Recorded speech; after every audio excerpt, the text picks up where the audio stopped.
This is Okabe's biggest character flaw. 4日前に携帯の機種変更したけど、変えない方が良かったって自分に伝えたい。直前に別のメールを打って送ったんだ。 If he considers someone a friend, he trusts them unconditionally. He doesn't even consider that Moeka might have lied to him about her D-mail until after he tries undoing it. Even though she betrayed him, even though she killed Mayuri because he made her a lab member, he made her his friend. Okabe lets both Suza and Moeka into the lab despite knowing nothing about either of them because he decides that they're friends and he loses almost everything because of it.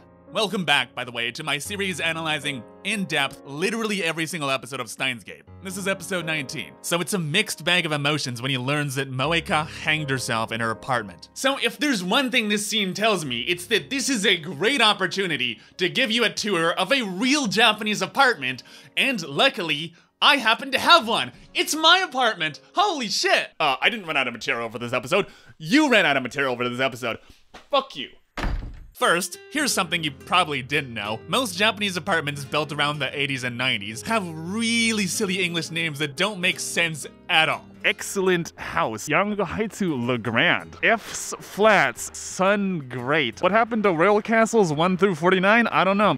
Now the real question is whether or not J Square was made before or after BTS. Her building is named Heights White.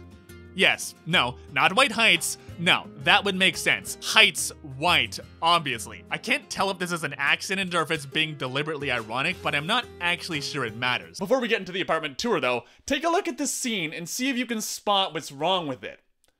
That's right. It's the correct height. You might even notice that these cupboards are almost too tall even for me. You know how I know that? Because the company charged me $200 for a cleaning fee, but everything was dirty except for these cupboards. Even after everything, Okabe understands her. He looks upon her and he sees the same lost girl he met wandering around the streets of Akihabara because she says this.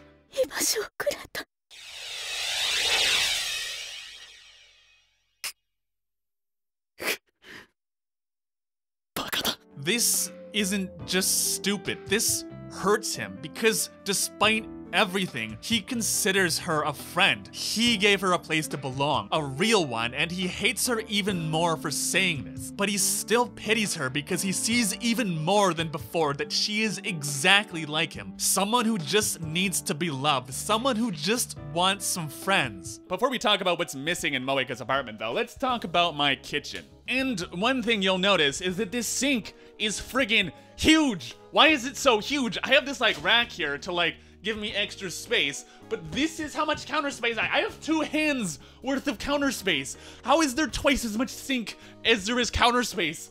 That's fucked. What's nice though is these 2 gas burners and this wall is like extremely easy to clean. So cooking here is pretty sick, except for this.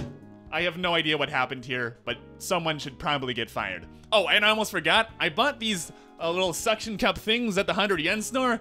Very useful, super sick. I highly recommend it if you have one of these cool kitchen walls. Okay, let's move on. And the first thing I didn't actually see in Moeka's apartment is a bathroom. This is something you'll sometimes see where people go to public baths so you don't actually need a shower. Usually they'll at least have a toilet, so I have a feeling there's a door somewhere. If there is, it'll probably look something like this, which is the bathroom of the quarantine hotel I stayed at when I got to Japan 2 years ago. And here is my bathroom. First, First, super high quality toilet with a bidet and everything. Yes, Trash Taste is absolutely right about this shit. This is some fucking king shit. The other thing is you'll notice that the light is broken because it's the kind of light fixture where you have to replace the entire goddamn fixture when the light goes out. It just objectively horrible design. I told my landlord about this like 3 times. They still haven't fixed it. Probably because I'm a foreigner. Fuck you, I guess. I mean, I could like pay for it myself, but like I'm not gonna do that. So I just have my video light here for like light and stuff, and now it's like totally cool. This is bright as fuck. I just have my video light here for like lighting the bathroom if I need to take a poo in the night. So why does Moeka decide to go with Okabe?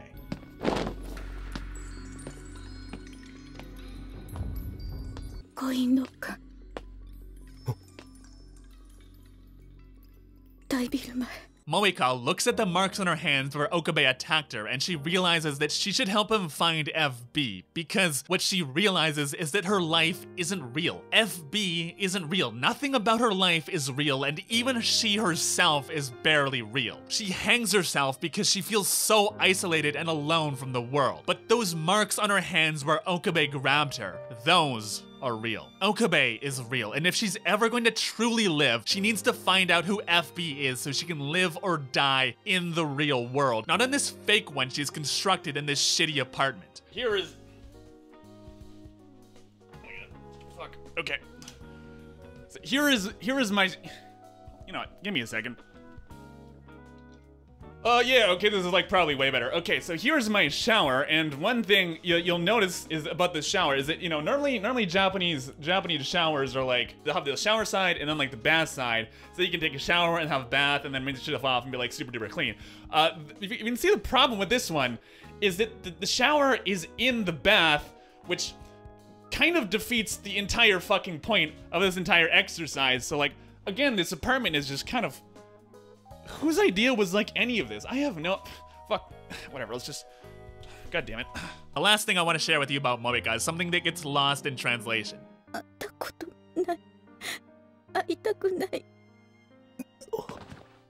会えばきっと幻滅させる。 When she says she doesn't want to meet FB, it's because she doesn't want to, and the most natural translation is disappoint FB. But what she actually says is disillusion, as in FB will be disillusioned with her if she actually meets her real self. Obviously, the subtle implication here is that she's the one that's going to be disillusioned if she meets FB, and deep down, she knows it. And so she hides here in her dim apartment, pretending that there's someone out there who really cares for her, instead of facing reality. Just like every other character, she's hiding from reality. Ferris and Ruka with their D-mails, but Okabe and Kurisu, and even Daru too. All of these weebs give into their insecurities and hide from reality. And it's only when they muster up the courage to face it that they succeed and change their futures. FB 嘘なの。嘘。依存の次は現実逃避か。The only one who doesn't have to do this is Mayuri because she's so pure. Mayuri is always grounded in reality, and she's the one that keeps all the other members in it too. So the next thing you'll notice is missing in Moeka's apartment is any kind of furniture. I have like this table that like... I have this table and cushions for sitting on the floor and eating. I think she has a table, but that's like the only thing I saw. For me, I have, you know, a chair because I'm a Sigma male gamer, but you know, that's just me. And then obviously my desk and my shelf full of pornographic doujinshi. That's just Japan life, bro. That's just the way it is. As for the bed, I actually kind of like sleeping on the floor Japanese style, man. It's just, you've never tried it. It's like kind of nice. Maybe it's just because I'm really tall. But you know, you just feel like you have so much space and you like never have to worry about like falling off. You can just be all like fucking Sigma male gamer when you snooze, man. Normally you pack this up every day so it doesn't get moldy and shit. Obviously I just have this out for demonstration purposes. But yeah, it's nice. And in the summer, it's all cool and stuff, man. Like don't let Big Bed tell you how to live. Floor gang for life, fam. Like, it's nice. Next time, we talk about the most horrifying scene in Steins. Thanks for your time, friends. And I'll see you next week.